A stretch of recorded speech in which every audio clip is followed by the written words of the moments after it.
கர்த்தர் வந்து அநேக நேரத்துல வந்து அநேக அற்புதங்கள் செஞ்சிருக்காரு. சாட்சி சொல்லணும்னா சாட்சி சொல்றதுக்கு பத்தாது, அவ்வளோ நன்மை செஞ்சிருக்காரு. அத சொன்ன மாதிரி கர்த்தர் நல்லவர் என்பதை வந்து நம்ம ருசித்து பார்க்கிறோம். அது மாதிரி ஆண்டவர் வந்து நம்ம என்னுடைய வாழ்க்கையில வந்து அநேக நன்மைகள் எவ்வளவு செஞ்சிருக்காரு. இப்பொழுது என்னுடைய சில நாட்களா எனக்கு ஒரு சரீரத்துல கொஞ்சம் சில பலவீனங்கள் இருந்தது. அதுவும் அற்புதமா என் தேவன் வந்து பரிபூர்ண சுகம் கொடுத்து என்ன சாட்சியா நிறுத்திட்டாரு. அது இல்லாம நான் வந்து எதற்கு சொன்னாலும் ஆண்டவர் கிட்ட தான் முதல்ல நான் சொல்லுவேன். மத்த மனுஷங்கிட்ட யாருக்கிட்டையுமே என்னுடைய பிரச்சனைங்க என்னுடைய கவலைங்க எதுவுமே நான் யார்கிட்டயுமே சொல்ல மாட்டேன்.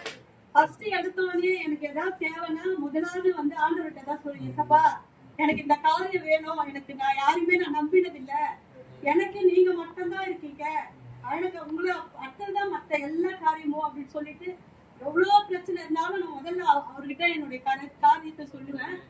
நான் கேட்கறது ஏசப்பா எனக்கு அப்படியே செய்வாரு. எதை நீங்க கேட்கறனோ அதை அப்படியே செய்வாரு. இப்போ என்னோட இளைய மக +2 படிக்கும் போது வந்து ரொம்ப நான் பாரப்பட்டு ஜெபம் பண்ணேன். என் மகளுக்கு வந்து எல்லாரும் முன்னாடியும் சாட்சியா நான் நிற்கணும் ஏசப்பா, நான் வெக்கப்பட்டு போக கூடாது அப்படின்னு சொல்லிட்டு. அதே மாதிரி +2ல என் மகளுக்கு வந்து 515 மார்க் எடுக்க கர்த்தர் உதவி செஞ்சாரு. வந்து செமஸ்டர் எக்ஸாம் எழுதும் போது கூட சொன்னா, அம்மா நான் வந்து ஒரு சப்ஜெக்ட் சரியாவே எழுதலமா, எனக்கு ரொம்ப பயமா இருக்குது. நைட்டு நடுராத்திரில எழுதுக்கும் போதெல்லாம் நான் மகளுக்காக நான் ஜெபம் பண்ணுவேன். ஏசப்பா நாங்க உங்களை நம்பி இருக்கிறோம், மகளை நாங்க எவ்வளவு பிரச்சனைகளும் நாங்க படிக்க வச்சுக்கிட்டோம், நாங்க யாருக்கிட்ட நாங்க வெக்கப்பட்டு போக கூடாது அப்படின்னு சொல்லிட்டு நான் ஒவ்வொரு நாளும் ஜெபம் பண்ணேன்.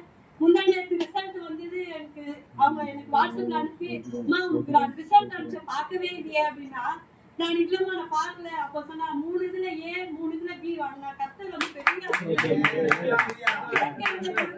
அதே போல 2 பிள்ளைங்க படிப்புக்கும் சின்ன குழந்தைங்க வந்து இதுவரையும் இப்ப படிக்கிற வரையும் பிள்ளைகளுக்கு வந்து நான் யாருக்கிட்டயுமே வந்து நான் கடன் வாங்கினதே இல்லை.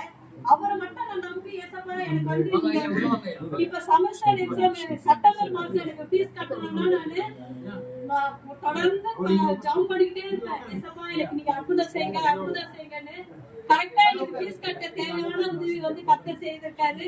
அதே மாதிரி ஒவ்வொரு நாளும் ஏசப்பா முதலாவது கர்த்தருடைய ராஜ்யத்தை நீதியை தேடுங்கள், அப்படி எல்லாம் கூட கொடுக்க ஒவ்வொன்றும் எதெல்லாம் நம்ம கேட்கிறோமோ அதெல்லாம் கர்த்தர் எனக்கு வாங்கி செஞ்சார்.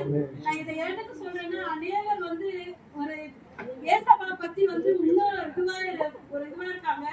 நான் என்ன சொல்றேன், ஏசப்பா தான் உண்மை, அவர்தான் ஜீவன். அவர்கிட்ட நீங்க நம்பி நம்மள ஒப்பு கொடுத்தோம்னா அவர் காரியம் எல்லாமே அவர் வாங்கி செய்வார். நீங்க நம்ம வந்து என்னுடைய வாழ்க்கை அநேக அற்புதங்கள்